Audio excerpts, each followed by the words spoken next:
We remember quite vividly the day we discovered that the BBC was the Bent Broadcasting Corporation, a public service broadcaster that was willing to bend the knee and bend the news on behalf of the dark forces of propaganda and against the public interest. That was on the 13th of December 2021, the day after the theft of Lewis Hamilton's race and title in Abu Dhabi. The Bent Broadcasting Corporation was so quick to put out several news clips featuring David Coulthard gaslighting the theft, that we were compelled to put out several videos highlighting this shameful act. While we knew that Sky F1 and the likes of Martin Gopher Brundle were accomplished liars, intent on gaslighting the theft, for financial gain, we were blindsided by the discovery that the publicly funded Bent Broadcasting Corporation's opinions were up for sale.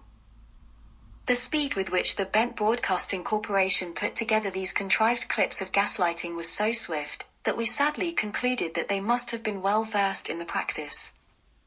Since that day we have held the BBC in contempt and decided to carry out a simple test to establish the extent of their duplicity.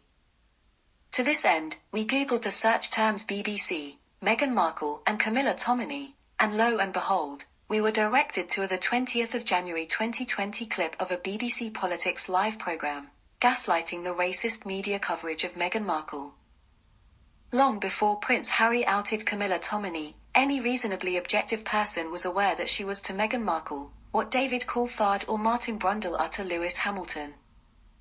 Yet somehow, the BBC managed to assemble an all-white panel, including one of Meghan's foremost critics and hate-monger, to put forward the unchallenged opinion that there was no racism in her media coverage.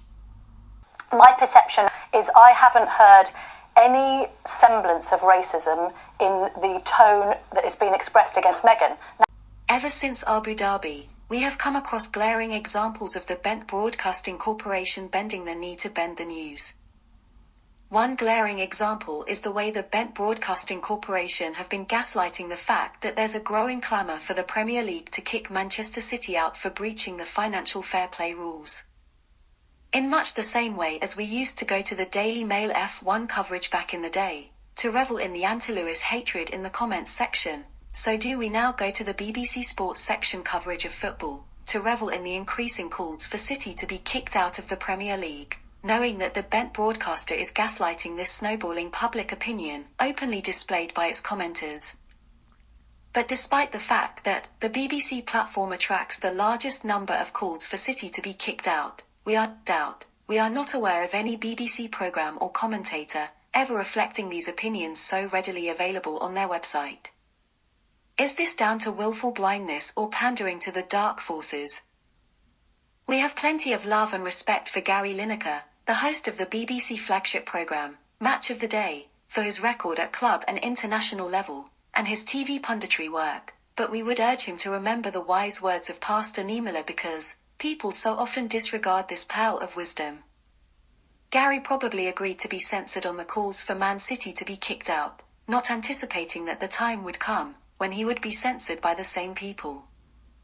To be clear, we totally support Gary and strongly condemn the BBC for sinking even lower into the gutter of fake news. The Bent Broadcasting Corporation could simply have issued a disclaimer stating that Gary's views and opinions were his and do not reflect the BBC. After all, the whole world knows that he's a sports presenter who wasn't speaking for the BBC on the issue of the government's immigration policy.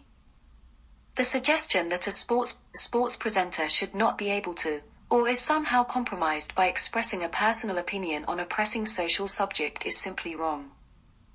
The BBC have simply caved into the government and put special interest above public interest.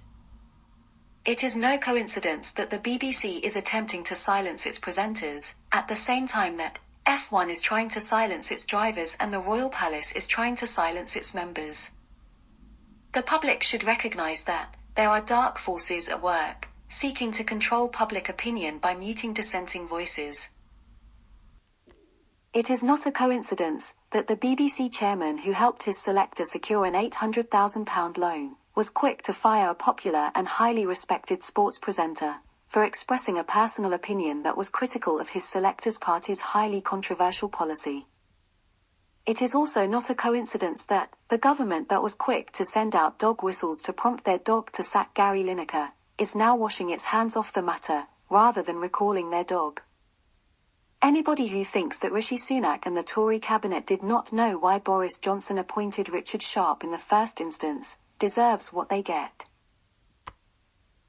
It is ironic that at a time when the debate about sports washing by foreign governments is ongoing, the sports washing taking place at home is going unheeded. The attempt by the UK government to muzzle Gary Lineker is domestic sports washing because all dictators and autocrats are acutely aware that muzzling dissent gives the impression of support and legitimacy.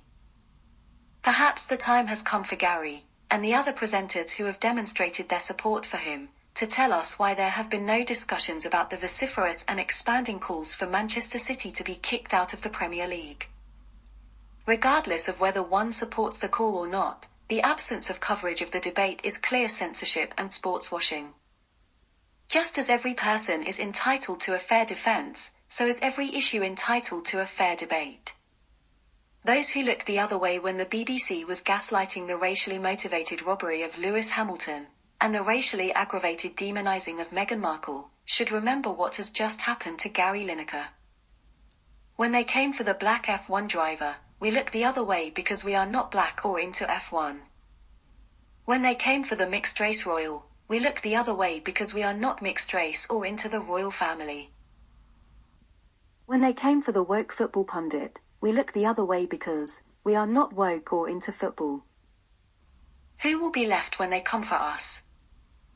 The time has come for those pundits like Gary Lineker and Johnny Herbert, who have shown the strength of their convictions to speak as they have found, to go one step further and expose the malevolent forces of censorship that are now attempting to muzzle free speech and thought in sports coverage. Freedom of speech in sports or royal coverage is a key component of freedom of speech in a free world.